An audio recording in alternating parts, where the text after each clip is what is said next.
Mini yena mwana bem congolais. Boa tarde a todos. Hanalo monga be formação de moça dia bien. Peço a todos meus irmãos angolanos avec Digital Momo. Bomoko ya mbuka. Formação. L'assassinat d'un chauffeur à Kinshasa, ses camarades conducteurs avaient annoncé une grève de transport ce mercredi 27 mars à Kinshasa, alors que sur les routes de la ville, rien sauf qu'un mouvement de grève n'a été constaté. Interrogé sur la question, certains avouent n'avoir pas été informés ni par le président de la SECO, ni par les initiateurs. Nous sommes sous-informés, en plus de cela, le président Oyaza habilité à couper sa mot d'ordre après sa gamoté. Alors nous sommes sous-informés. La grève, mais de comprendre que les gens sont habillés, ils sont là. Mais la proposition, les gars qui ont quand même, c'est belé dans mon Dieu, vraiment, D'autres par contre étaient informés mais ne l'ont pas respecté parce que les propriétaires de véhicules attendent leurs recettes.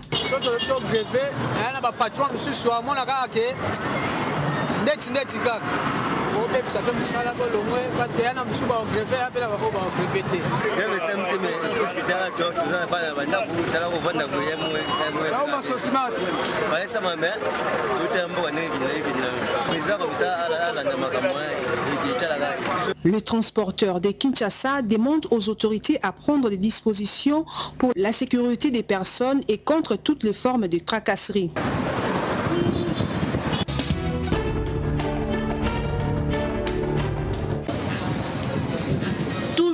Dans les programmes des 100 jours du président de la République, les travaux de réhabilitation se poursuivent dans la commune de Kinshasa. Cette fois-ci, c'est sur l'avenue Kabinda, au croisement du marché où s'effectue l'asphaltage actuellement.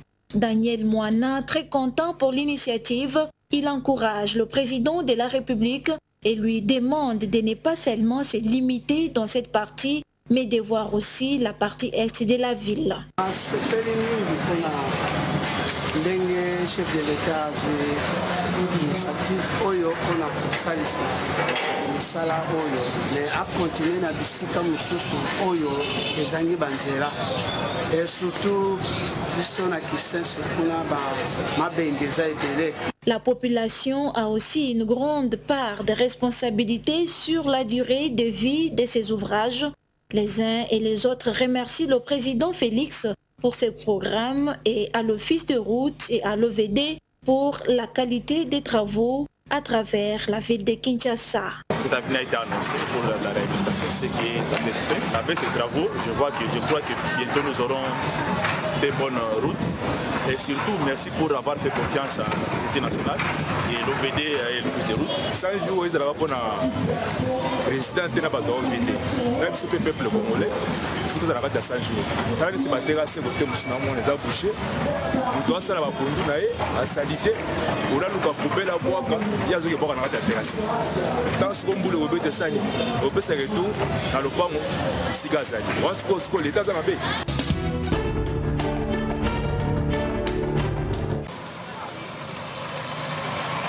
Longtemps en état d'impraticabilité, aujourd'hui c'est une réalité. La réhabilitation de l'avenue Sayo dans la commune de Kasavubu. Cette route est asphaltée grâce à l'ingéniosité de l'Office de voirie et drainage OVD qui est en train d'entreprendre quelques travaux de finition. Les conducteurs des véhicules commis au transport en commun louent l'initiative du chef de l'État.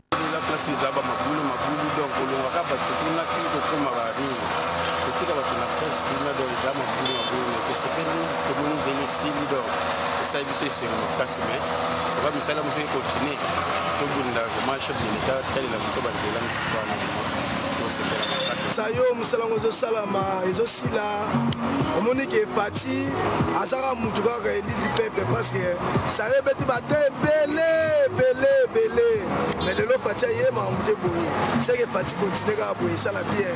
La population quinoise se réjouit de la volonté exprimée par le nouveau dirigeant qui donne une impulsion nouvelle en ce qui concerne les infrastructures routières dans la ville-province de Kinshasa.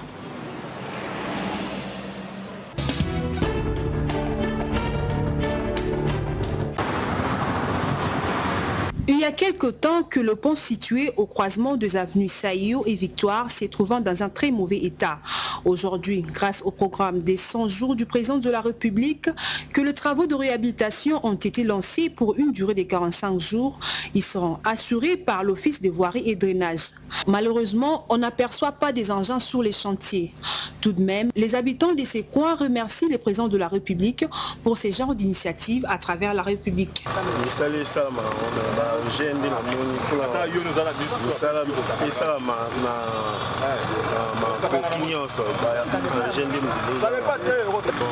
l'État, tout le monde a un mécanisme bien. Pour nous, il fallait tinda pe batmo balandela musalo la ndenge sengi tango nazomona boya kolobeza te esengo moko naza nango na motema mama nazoyeba te ba mituke belé na ebele bakoye awo oza comprendre mais tango tozomona misala ezosala maboye eza kaka wate Congo mobimba ba puiser rezo mataka likolo président de la République démocratique du Congo tant que le président élu ya liboso nzamba pambola enano OVD va travailler le coup la Chine, les Chinois. Parce que tout le monde a des travaux nyons sur les Chinois et ça a des travaux beaucoup durables. Donc tout le monde a confiance au Basali OVD. Donc bango pe ba sala musala o esa keno basali musala et ça la pour une année désanté et ça la pour ba travaux au pi basala ba fois lourd. Au moins que des prix basala yango atali boulot tikalati. Par ailleurs, les usagers de cette route demandent que soit déployé un comité de suivi pour contrôler et faire la contre-expertise.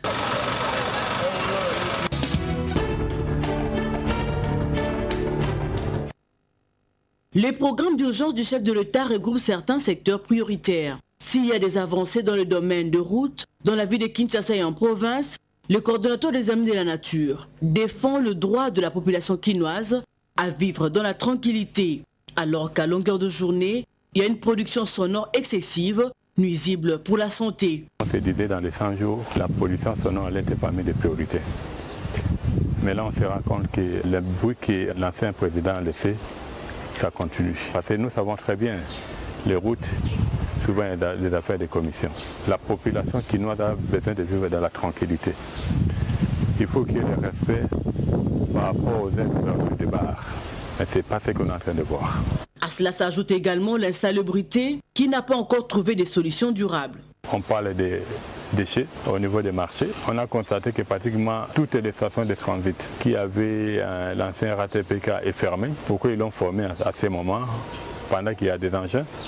Si pas tout, au moins les 80% c'est fermé. Pour dire que là, normalement, la population est confrontée à des problèmes par rapport aux endroits où ils devaient aller stocker tout ce qu'ils ont comme déchets de ménage. Jean Mangalibi étant un ancien de l'Institut technique de Montbéliard, il invite le service du chef de l'État à effectuer une visite pour voir l'état dans lequel cette école se trouve, bien qu'elle a été créée en 1953. Cet établissement scolaire qui forme les techniciens pour les travaux maraîchage se retrouve dans un état de délabrement très avancé. Je vais en profiter aussi pour parler par rapport aux écoles. Parce que bon, j'ai fait un ancien de l'école de Montbéliard, l'ancien ITP à Montbéliard, qui était une école pilote, qui est dans un état de délabrement très avancé. S'il peut arriver à envoyer ses experts et que dans les 100 jours, si cette école peut être mis parmi des programmes, je crois que Kinshasa peut arriver à respirer. Parce qu'aujourd'hui, nous allons voir qu'on est buté à des problèmes.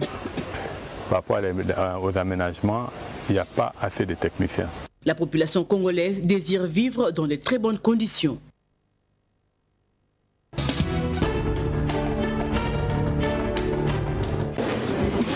Il a été question au cours de cette conférence de presse pour le rapporteur du bureau provisoire de l'Assemblée nationale de fixer l'opinion sur la suite des événements après validation de mandat des élus, dépôt à la Cour constitutionnelle pour avis de conformité sur le règlement intérieur après son adoption en plénière en déant un délai de 15 jours comme le veut la Constitution, condition sine qua non pour la tenue de l'élection de membres du bureau définitif. Nous sommes arrivés le jeudi passé 21 mars à adopter à 21h les documents appelés le règlement intérieur. Étant donné que l'état nous impactait était vraiment très avancé, sans transition, le samedi, on a adopté les documents le jeudi Vendredi, on a fait tout pour toiletter les documents.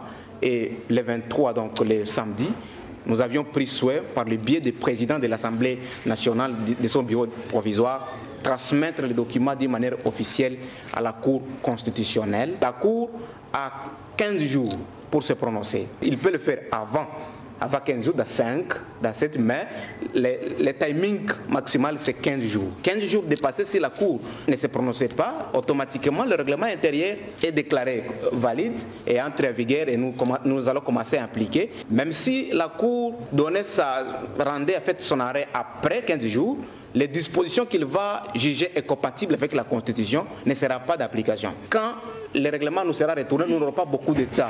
Donc nous allons travailler jour et nuit pour que dans 5 jours, nous avancions très significativement sur la mise en place du bureau définitif. Par ailleurs, Jackson Aoussé a tenu à préciser que la Haute Cour est susceptible de se prononcer avant ce délai de 15 jours lui conféré par la loi fondamentale. Ce dernier a en outre renchéri qu'une fois la Cour déclare conforme ce document, le bureau provisoire n'aura plus que 5 jours pour organiser l'élection du bureau définitif.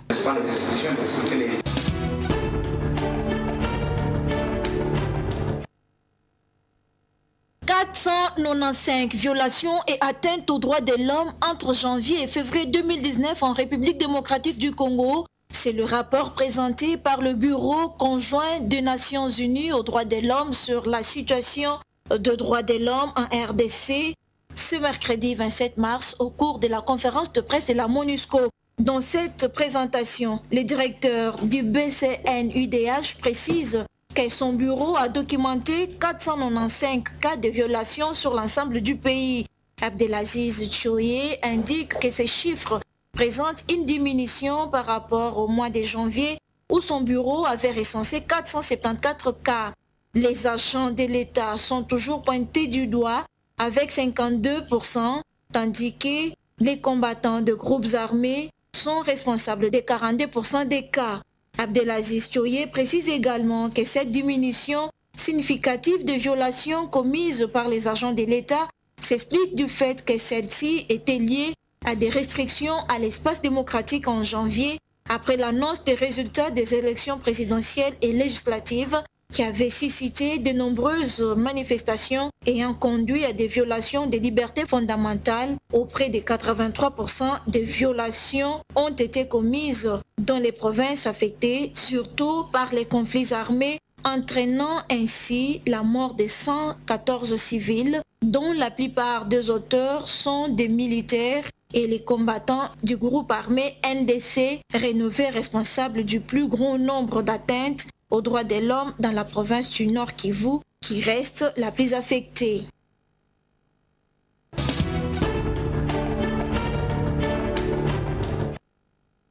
Le tribunal de l'Union européenne a rejeté la requête de 8 proches membres de la famille politique de l'ancien président congolais Joseph Kabila le mardi 26 mars.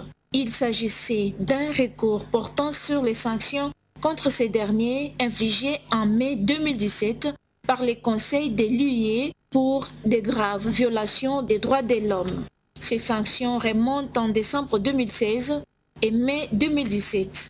14 proches de Joseph Kabila étaient sanctionnés individuellement, gel de leurs avoirs et interdiction des visas par l'Union européenne.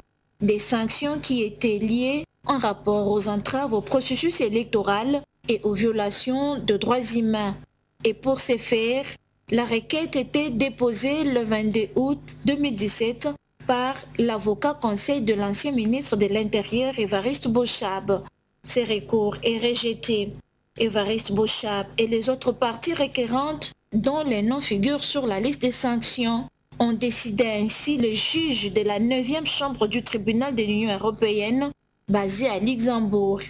Parmi les sanctionnés se trouvent notamment les anciens ministres de l'Intérieur Emmanuel Ramazani Shadari, Évariste Boshab, Lambert Mende, ancien porte-parole du gouvernement, Kalev Moutante, ancien chef de l'ANER, Jean-Claude Kazembe Moussonda, ancien gouverneur du Haut-Katanga, Alex Kande, ancien gouverneur du Kasaï central, et les généraux Akili Moindo Mundos et Eric Ruhorimbert.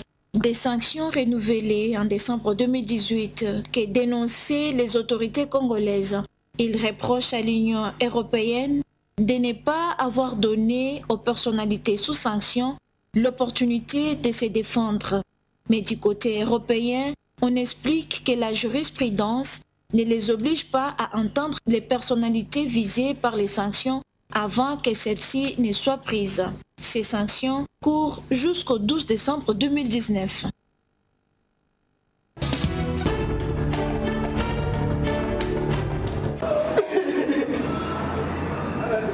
C'est à Vienne, capitale de l'Autriche, en 1961, au cours du 9e congrès mondial de l'Institut international du théâtre, sur la position de Arvi Kivimas, faite au nom du centre finlandais qu'a été créé la Journée mondiale du théâtre, célébrée chaque 27 mars dans le monde. Ici, à Kinshasa, plusieurs activités sont prévues pour commémorer cette fête, mais la seule question que l'on se pose est-ce que le théâtre congolais occupe une place importante dans la société? Léandre Loulé et Noël Mungenzi Diandimossi, tous comédiens, répondent. Pour moi, étant qu'artiste, je sais très bien que le théâtre congolais a une place dans la société congolaise. Mais nous sommes négligés. Notre ministère ne s'occupe même pas de nous, les artistes. Et c'est pourquoi il y a des gens qui minimisent au moins notre métier en disant « Ah, voilà, ok, nous sommes des éducateurs de masse. » Il doit falloir mingi la société. Pourquoi est-ce qu'il y a des gens, quand il y a une petite communication, les gens courent plus vite vers le théâtre. Les communiqués, ça passe facilement et rapidement. Au niveau de l'association, c'est un devoir que nous sommes en train de faire. Théâtre na Congo, théâtre écoufi. Théâtre ezala qui a inventé. On a la salle. Devant un public, mais les gens qui ont un an, nous avons une salle à spectacle. Donc, et puis ceux qui ont affiché pièces téléoleka, compte tenu avec insécurité, banini, moyen payé à Batou. Batou royauté public théâtre écoufi. Cette journée est également l'occasion de s'interroger sur la professionnalisation du théâtre et la vie des artistes.